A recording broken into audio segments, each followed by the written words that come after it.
আসসালামু আলাইকুম। আজকে আমরা ম্যাথ সিরিজের দ্বিতীয় পর্ব নিয়ে চলে এসেছি।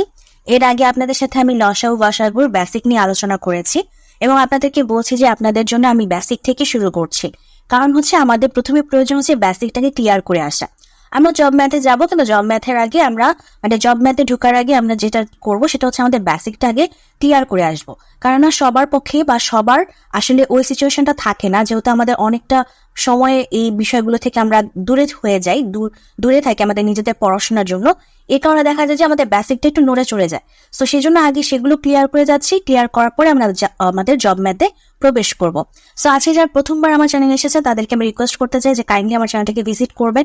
আপনারা দেখবেন যে আপনাদের জন্য আমি শুধুমাত্র ম্যাথ না, অন্যান্য সাবজেক্টের বিষয় ভিডিও দিচ্ছি এবং ওই ভিডিওতে এমনভাবে পড়ে দিচ্ছি যাতে করে আপনাদের আর বই খুলে পড়ার কোনো প্রয়োজন পড়বে না। আপনারা আমার ভিডিও দেখে দেখে আপনাদের পড়াটা কমপ্লিট করে ফেলতে পারবেন। আমি এমনভাবে ভিডিওগুলো তৈরি করে দিচ্ছি। সো আমি আশা করবো আপনারা সবাই আমার চ্যানেলটাকে সাবস্ক্রাইব করবেন। চ্যানেলটাকে সাবস্ক্রাইব করে এভাবে আমার প্রতিদিন ভিডিওগুলো দেখবেন। আর আপনারা যদি আমাকে আমার চ্যানেলটাকে সাবস্ক্রাইব করে আমাকে উদ্দীপনা দেন, আমাকে উৎসাহ দেন, তাহলে এরকম আমি আরো ম্যাথ সিরিজ তৈরি করব। ঠিক আছে, তো চলুন আজকে পড়াটা আমরা শুরু করি। সো গত পর্বে যেহেতু বললাম যে আমরা লসাগু গসাগু দেখেছি, সো আজকের পর্বে আমরা দেখবো হচ্ছে ভগ্নাংশ। ঠিক আছে, সো আজকের পর্বে আমরা কি দেখবো? আজকের পর্বে হচ্ছে আমরা ভগ্নাংশ দেখবো। তো ভগ্নাংশ বোঝার আগে প্রথমে আমাদের একটু বুঝতে হবে যে প্রকৃত ভগ্নাংশ, অপ্রকৃত ভগ্নাংশ আর মিশ্র ভগ্নাংশ কি। প্রকৃত ভগ্নাংশ হচ্ছে সেসব ভগ্নাংশ যেগুলো হচ্ছে গিয়ে আপনার উপরে ছোট থাকে, নিচে বড় থাকে। এগুলো হচ্ছে প্রকৃত ভগ্নাংশ, মানে এই ভগ্নাংশগুলোকে প্রকৃত ভগ্নাংশ বলে। আর অপ্রকৃত ভগ্নাংশ হচ্ছে যেগুলো হচ্ছে উপরে বড় থাকবে আর নিচে ছোট থাকবে। ঠিক আছে, এটা হচ্ছে গিয়ে অপ্রকৃত ভগ্নাংশ। আর মিশ্র ভগ্নাংশ যেটা হচ্ছে গিয়ে আপনার একটা, মনে করেন যে একটা সমস্ত থাকবে, মনে করেন যে 2 সমস্ত 3/2, এটা হচ্ছে আমার মিশ্র ভগ্নাংশ। ঠিক আছে, সো আমরা কি বুঝলাম? এটা হচ্ছে আমার প্রকৃত ভগ্নাংশ, উপরে ছোট নিচে বড়।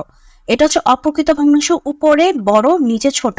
আর এটা হচ্ছে কি আমার কি মিশ্র ভগ্নাংশ, যেখানে একটা সমস্ত থাকে আর এখানে একটা প্রকৃত ভগ্নাংশ থাকবে বা অপ্রকৃত ভগ্নাংশ থাকবে। ঠিক আছে, সো এভাবে হচ্ছে আমরা বুঝে গেলাম যে এগুলো হচ্ছে আমাদের কি কি ভগ্নাংশ, মানে ভগ্নাংশ কয় টাইপের হয়, এটা আমরা বুঝে গেলাম। এখন আমাদের ভগ্নাংশের ম্যাথগুলো কিভাবে করতে হবে আমাদের আসবে পরীক্ষায়, যেহেতু সো সেরকম ম্যাথ আসলে আমরা কিভাবে কাজগুলো করব সেটা একটু দেখি।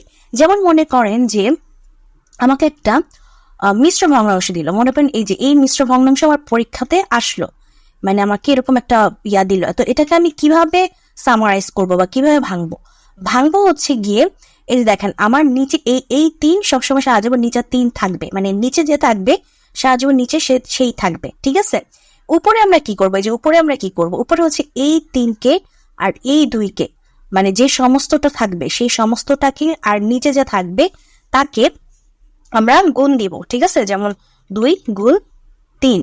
আর উপরে ঠিক আছে লব, বেসিক্যালি লব আর হর, এটা হচ্ছে গিয়ে আমার লব, আর এটা হচ্ছে আমার নিচেরটা কি, নিচেরটা হচ্ছে আমার হর, তাই না?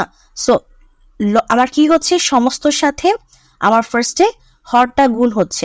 ঠিক আছে, হরটা গুণ হচ্ছে, গুণ হয়ে তারপরে কি হবে, লবটা যোগ হবে। সো আমার কি রেজাল্ট দাঁড়ায়?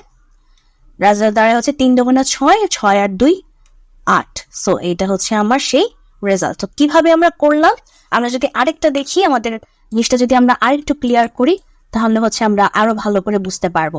আর কি বললাম, একটা ভগ্নাংশ উপরে যেটা থাকে সেটা হচ্ছে লব, আর নিচে যেটা থাকবে সেটা হচ্ছে গিয়ে হর। ঠিক আছে, আচ্ছা আমরা যদি আরেকটা করি, সাপোজ মনে করেন এই যে এটা ছিল 5 আর হচ্ছে 11।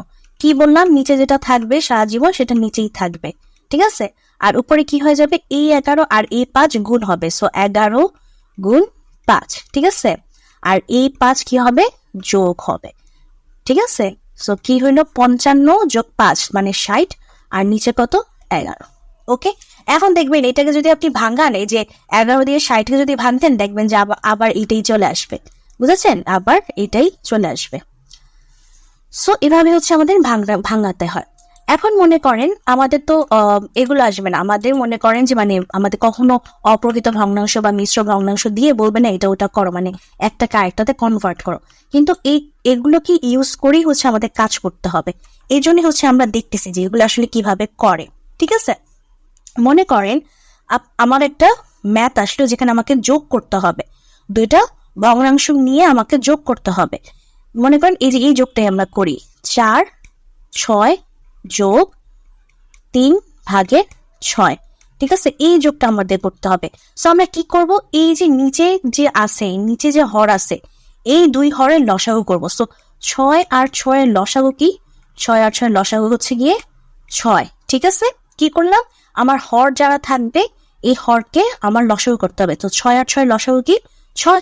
সো এখন এই 6 দিয়ে আবার এই 6কে ভাগ দিব, মানে হরকে ভাগ দিব, ঠিক আছে। সো 6 ভাগ 6 কত হয় 1, সেই 1-এর সাথে আবার 4কে কি দিব, গুণ দিব, তাহলে কত হবে 4 একে 4। ঠিক একইভাবে এই 6 দিয়ে এই 6কে ভাগ দিব, কত হবে 1, এই 1-এর সাথে আবার 3 গুণ হবে, কত হবে 3। সো 4 3 7 ভাগের, মানে 6 ভাগের 7, ঠিক আছে, 6 ভাগের 7। আচ্ছা, আপনারা যদি জিনিসটা আরো ক্লিয়ার করতে, মানে আপনারা যদি মনে করেন যে আরেকটু ক্লিয়ার করে বলি, তাহলে মনে করেন আরেকটা উদাহরণ নেই, তাহলে আমাদের আরো ক্লিয়ার হবে। এখানে যেহেতু দুইটাই 6 ছিল তাই সহজ ছিল, আমরা একটু কঠিন কিছু নেওয়ার চেষ্টা করি, ঠিক আছে।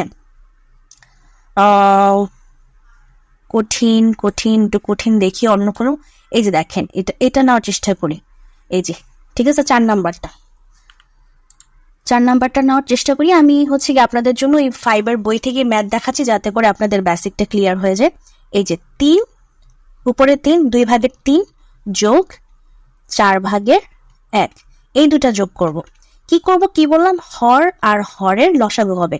সো 2 আর 4-এর, এই জন্য গত পর্বে আমি লসাগু দেখিয়েছি কিভাবে লসাগু করতে হয়। কি করব, এখন আমরা 2 দিয়ে ভাগ দিব, এবং দুইটা সংখ্যা কিন্তু ভাগ যাচ্ছে 2 দিয়ে, একটা হচ্ছে 2 একে 2 আর হচ্ছে 2 2 গুণা 4। আর কোনো সংখ্যা দিয়ে ভাগ যাবে, যেহেতু আর মাত্রই আছে আমাদের দুইটা সংখ্যা, কিন্তু আমরা এমন কোনো সংখ্যা পাচ্ছি না যেটা দিয়ে দুইজনকে ভাগ দেওয়া যাবে। সো আমাদের আর নাই, তার মানে আমাদের লসাগু কি হবে 2 1, মানে 2 এর সাথে 1 গুণ 2 গুণ 1 1 গুণ 2, তার মানে হচ্ছে 2 2 গুণা 4। তার মানে 2 আর 4 এর লসাগু কত, 2 আর 4 এর লসাগু হচ্ছে আমার 4। এখন এই 2 দিয়ে 4কে ভাগ দিব, 2 দিয়ে 4কে ভাগ দিলে কি করতাম আমরা, এটা দিয়ে যে 2 দিয়ে 4কে ভাগ দিব, 2 দিয়ে 4কে ভাগ দিলে কত হয় 2, 2 এর সাথে কত গুণ দিব, এই যে লবকে গুণ দিব, 3 যোগ এই যোগ চিহ্নটা এখানে বসবে। আবার কি হবে, এই 4 দিয়ে 4কে ভাগ দিব, কত হবে 1, 1-এর সাথে কত গুণ হবে, এই যে 1 আছে 1, তার মানে আমাদের কত হচ্ছে 3 দুগুণা 6 যোগ 1, তার মানে হচ্ছে 7, তার মানে 4 ভাগে 7। সো এইভাবেই হচ্ছে আমাদের যোগগুলো করতে হবে, ঠিক আছে। সো সামনের পর্বে, আজকে এই পর্যন্তই রাখছি ভিডিওটি, সামনের পর্বে আমরা ভগ্নাংশে আরো ডিসকাস করব।